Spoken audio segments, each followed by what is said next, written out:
l'as dit, là, Olivier Renard, c'était en remplacement de Rudy Camacho. Voilà. Là, Camacho arrive.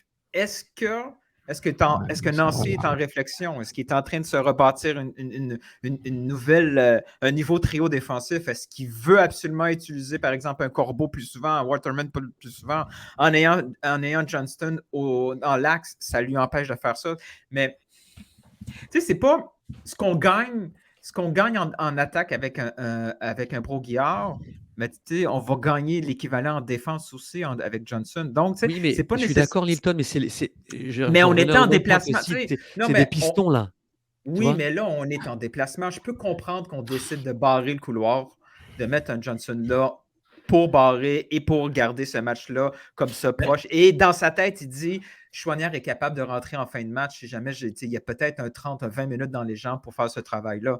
Je peux comprendre ça. Moi, Il ce y qui a m'inquiète, ça. c'est la non-utilisation de Attends, Brault-Guillard. Pour lui, je serais inquiet. Là. Vas-y, attends, il y a Sof vas-y, qui piaffe Ouais, mais, d'impatience, après mais, ça va être mais, vas-y, ouais, mais Sof. faut voir l'adversaire, quoi. Les adversaires sont pas tous homogènes.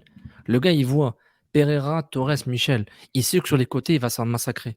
C'est pourquoi il va mettre Miller et Bassong et Corbeau et Johnson. Il le sait, Wilfred Nancy. Il veut couvrir les ailes. Le but qu'on Miller est venu d'où? Bah, sur les côtés. La belle Oui, mais course il est de venu Torres. d'une paire de balles axiale, Sof. Et alors, la récupération, bah, justement, si Miller il se fait battre, c'est que tu as un soldat qui est derrière lui. Mais ça va tellement vite que c'est déjà trop tard. Michel, Non, mais attends, s'il y a Pas super Chouanière, d'accord, il y a pas super Brault-Guillard, d'accord. je suis pas d'accord avec toi. Ils le prennent le plus pareil, genre ça n'a rien à voir. mais Ça n'a non, rien à voir. non, mais le choix de Johnson, c'est déjà pour le faire jouer, parce qu'il est en forme. Et de jeu, c'est le meilleur joueur Oui, mais en pourquoi termes. pas dans l'axe, Sof? C'est ça ma question. Mais parce qu'il veut, il veut se couvrir, parce que dans l'axe. Vous avez vu combien de fois Orlando a percé l'axe de Montréal? Parce que en termes de supériorité numérique, même si moi je joue à 3 milieux de terrain, c'est deux. C'est Wanyama, Koné, plus Ouais. Mihailovic qui fait l'électron libre. Alors qu'Orlando, c'est l'inverse. Eux, ils ont fait une supériorité numérique avec Pereira, Araujo et Pereira. Eux, c'était du 3 contre 2. La Ok. plupart du temps, ils faisaient du 3 contre 2. Donc, quand tu as une supériorité numérique au milieu de terrain, tu commences avec un défenseur. Parce que moi, je ne joue pas avec 3 milieux de terrain. Je joue avec 2, plus Mihailovic. Mihailovic, il fait le tour le manège. Puis notre ami Milevic, c'est un numéro 10 hybride, je ne sais pas pour qui il se prend. Lui, je pense qu'il est un peu perdu en ce moment. Il est poche. Peut-être il est poche, mais il se cherche sur le terrain. C'est normal, il vient d'arriver. Donc, moi, je me dis, c'est l'adversaire, mec. Si l'adversaire, c'est Cincinnati, tu penses pas. Et Cincinnati jouait peut-être à bétonner un peu plus. Et ils vont mettre Brault-Guillard pour percer. Johnson, peut-être, il va jouer à la place de Corbeau. Puis il y aura Camacho et Miller.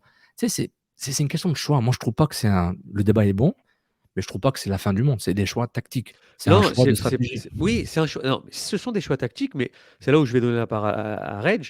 C'est des choix tactiques, certes. Est-ce que là, aujourd'hui, on peut dire que c'est un choix tactique non payant?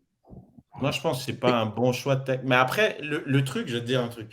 Souvent, quand tu as cette formation-là avec des pistons, je vais parler d'un club que je connais. Arsenal, quand il joue comme ça, sur le côté gauche, il joue avec quelqu'un, supposons il joue avec soit Nuno Tavares, soit avec Kieran Tierney qui monte beaucoup. Ben, sur le côté droit, ben, c'est Tomiyasu qui monte pas.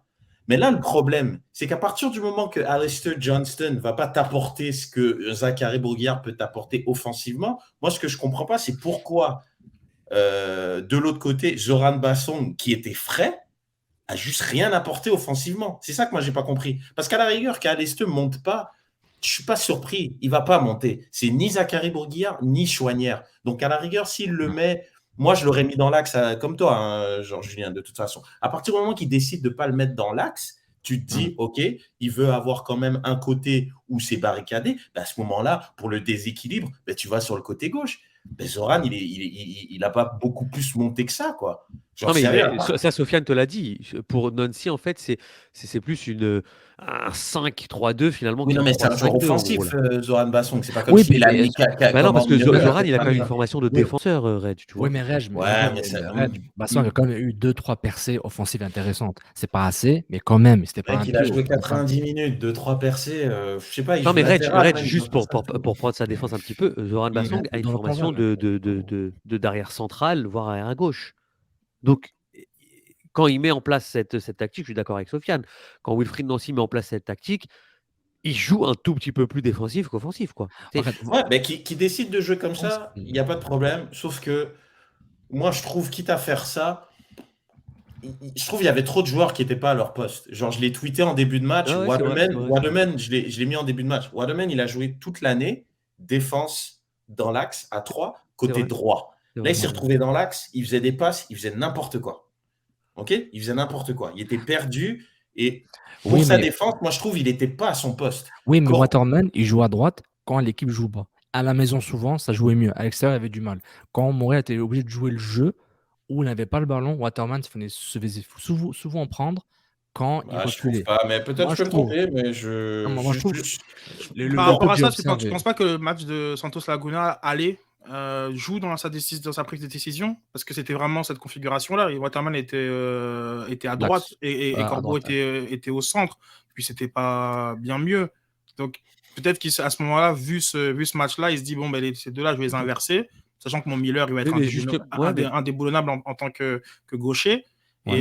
Et c'est pour ça qu'il y a ce choix-là. Peut-être que ça joue parce qu'il y a cette performance-là qui n'est pas non plus.